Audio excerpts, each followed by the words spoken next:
So excited to be live and back from the holiday break. I'm Sarah Olivieri, and I am here to give you some gold nuggets for all of you leaders out there, especially nonprofit leaders who are my favorite.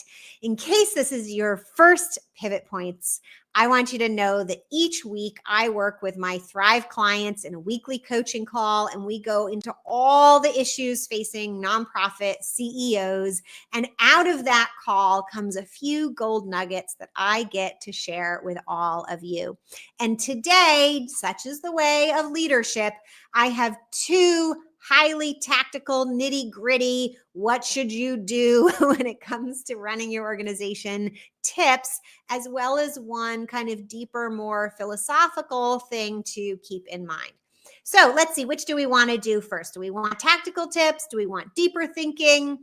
Let's start with tactical tips. Okay, so tip number one, the issue of Google Ads came up. Now, for those of you who aren't nonprofits, you should know, or those of you who are, that Google gives away to nonprofits a $10,000 a month ad credit into their AdWords account for nonprofits. However, I like to think of all advertising, it's like investing, right? And if you're going to invest, you need to manage that money very well. So unless you're a professional advertising money manager, investor yourself, you are going to need to hire somebody to manage that $10,000.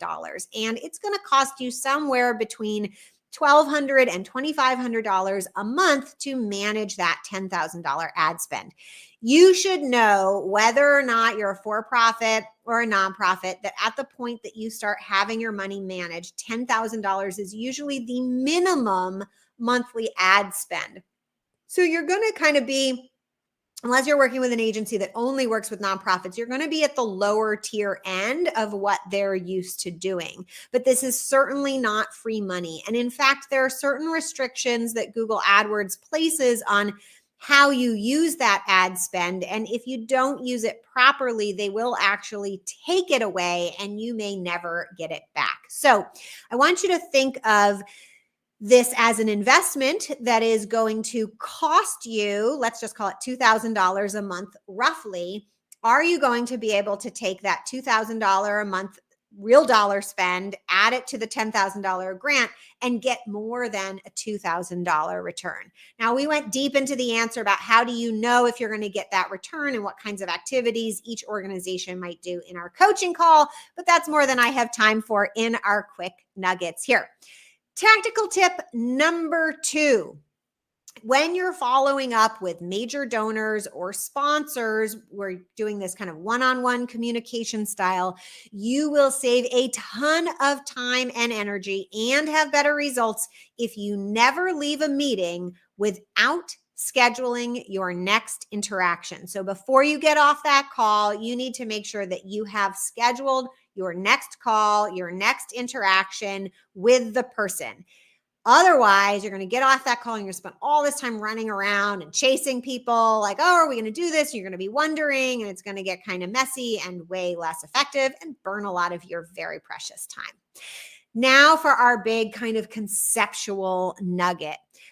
One of our thrivers wrote after a discussion about leadership and compassion and doing hard things that as leaders, it's okay to step away from situations or relationships that are toxic and no longer serve us. And in fact, I will add for you here that as leaders, you must step away. It is doing the right thing for you and your organization to step away from situations or relationships, be it volunteers or employees or board members that have become toxic or where it's no longer a good fit.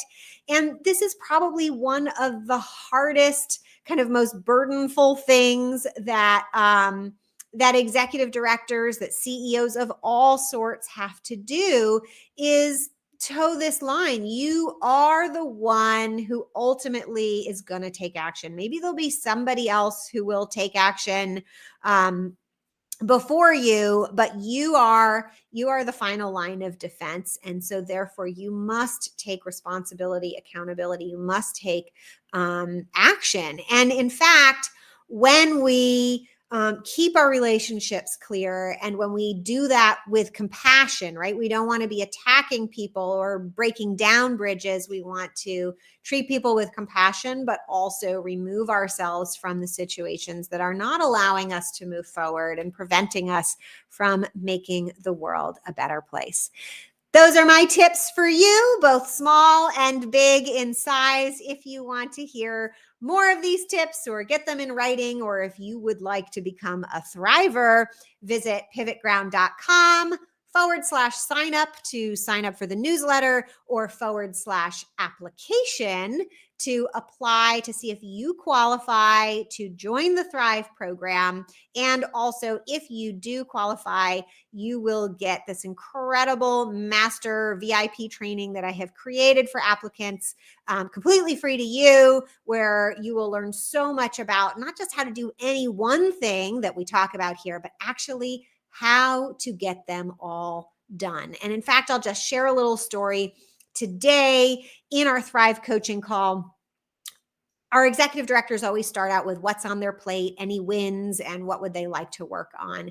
And one of our executive directors, who's just completing her first full year in the program, just everything was great. Everything was smiles. Everything was getting done. There was ease and joy in her voice. And it was such a pleasure to see where everything had been a slog and so hard the year before, that so many things were working and so many new things were now in place and working so well, with the addition of staff being happy and having more time on their hands and being able to do much, much more in their day without getting overwhelmed and burned out. And that's why it is such an honor for me to be able to be a part of that progress that my Thrivers are making each day, each month, and each year with the Thrive program. So if that sounds appealing to you, I would love to see you there.